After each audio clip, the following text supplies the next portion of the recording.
ذرا آپ کا بہت شکریہ کہ آپ نے وہ اردو کے جو ستون، قداور، جید، کلاسیکی شاعروں کے یہاں سے ہمیں ایسی ٹکڑی سنائے جس میں احتجاج ہوتا ہے. بہت سے لوگ یہ سمجھتے ہیں کہ احتجاج جب تک نعرہ نہ ہو احتجاج نہیں ہوتا. میری بڑی ناقص رائے یہ ہے کہ احتجاج کو کبھی نعرہ نہیں بننا چاہیے، کیونکہ نعرہ بہت جلدی ہوا میں تحلیل ہو کے گم ہو جاتا ہے. احتجاج کو ایک ایسی فکر ہونا چاہیے جو احساس میں گھلتی جائے اور ایک سے دوسرے تک منتقل ہو. میں نے کشور کا نام لیا تھا اور ہمیشہ ان کا نام لیا جائے گا. وہ تقریباً گناہ گار عورتیں تو ہمارا قومی ترانہ تقریباً ہو گیا تھا.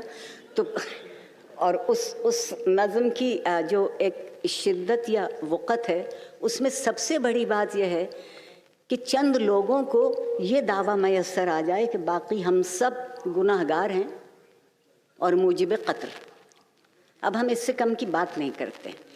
دراصل میرے خیال میں احتجاج زمانے کے جبر، زمانے کی کم عقلی اور زمانے کا غیر حساس ہونے کے خلاف ایک مرہم کا کام کرتا ہے.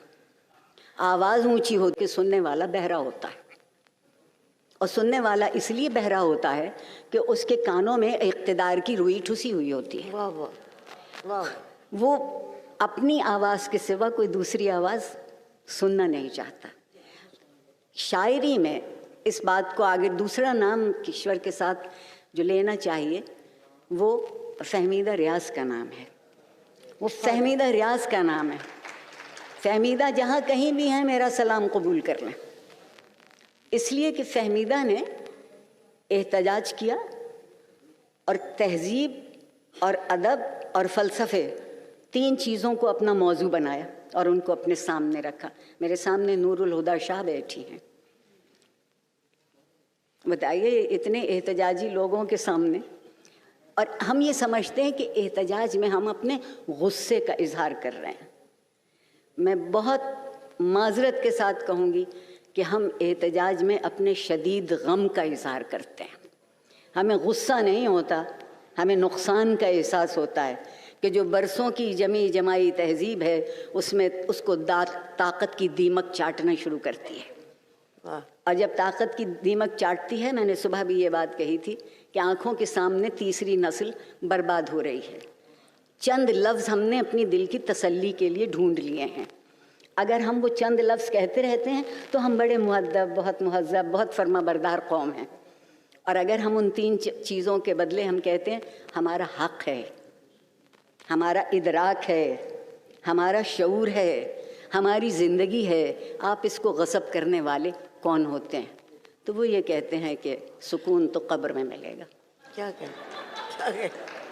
اب بتائیے کہ اس سکون، ملا کہتا ہے ساری بے سکونی قبر سے شروع ہوگی.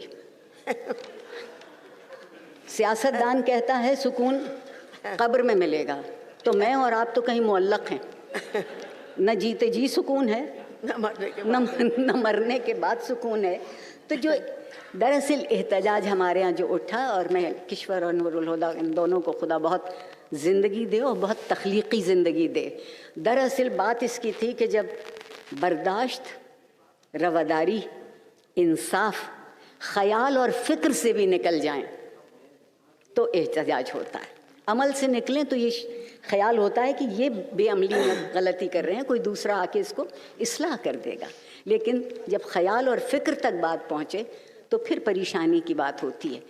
اور پھر ایسے دستور کو میں نہیں مانتا.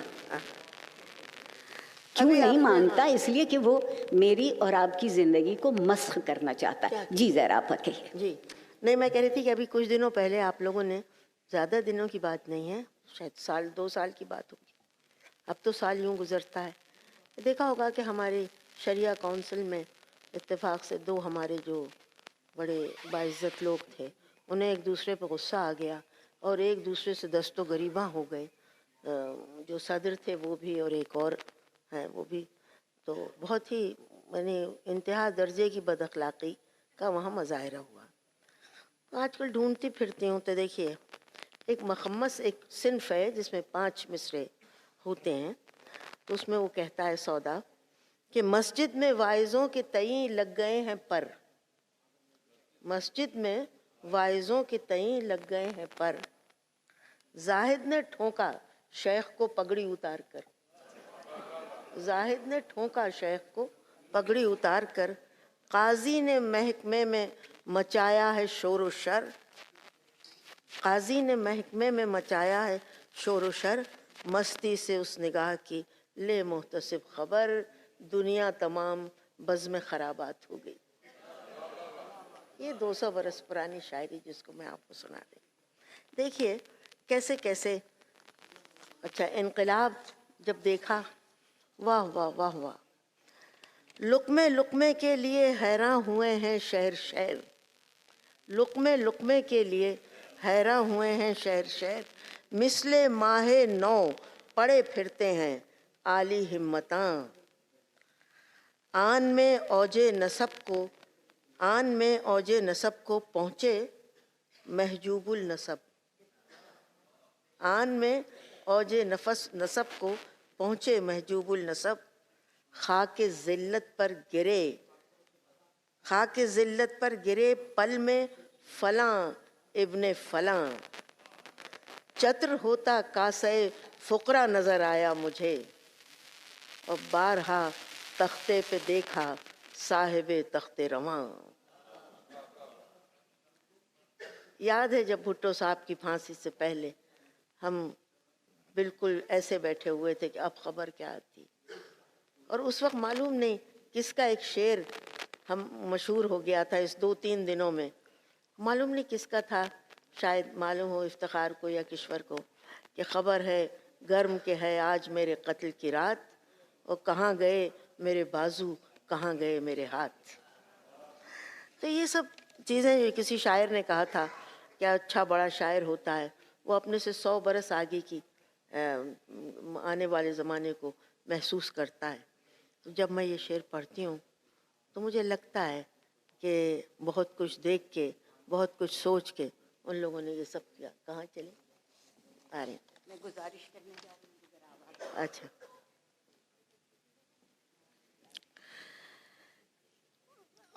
اب میں اچھا ایک شعر اور، آج کل میں سودا پہ زیادہ کام کر رہی ہوں تو میں اس کے شعر آپ کو سنا رہی ہوں۔ وہ کہتا ہے کہ پہنچے وہ لوگ رتبے کو کہ مجھے، پہنچے وہ لوگ رتبے کو کہ مجھے شکوے بخت نارسا نہ رہا، دیکھ رہا ہے وہ، سودائے دل کو زلف گرہ گیر شرط ہے، سودائے دل کو زلف گرہ گیر شرط ہے، دیوانے کے علاج کو زنجیر شرط ہے۔ ذرا ایسے اچھا دیکھیے یہ ان کا تو زمانہ پرانا ہے لیکن مومن تو غالب ہی کے زمانے میں ہے۔ کیا عجیب شعر ہے کہ اے حشر جلد کر تہو بالا زمین کو، اے حشر جلد کر تہو بالا زمین کو، کچھ ہو نہ ہو امید تو ہے انقلاب میں، کچھ ہو نہ ہو امید تو ہے انقلاب میں۔ پھر وہ کہتا ہے مومن، یہ بھی مومن ہے، ہم یہی جانتے ہیں کہ تمہیں یاد ہو کہ نہ یاد ہو، اسی طرح کے نہیں اچھی اچھی بڑی گہری باتیں بھی ہیں، کہ وہ کہتا ہے کہ ایسی وحشت سرا میں کون آئے، ایسی وحشت سرا میں کون آئے، بے دری کر رہی ہے دربانی۔ کیا کہنے ہیں،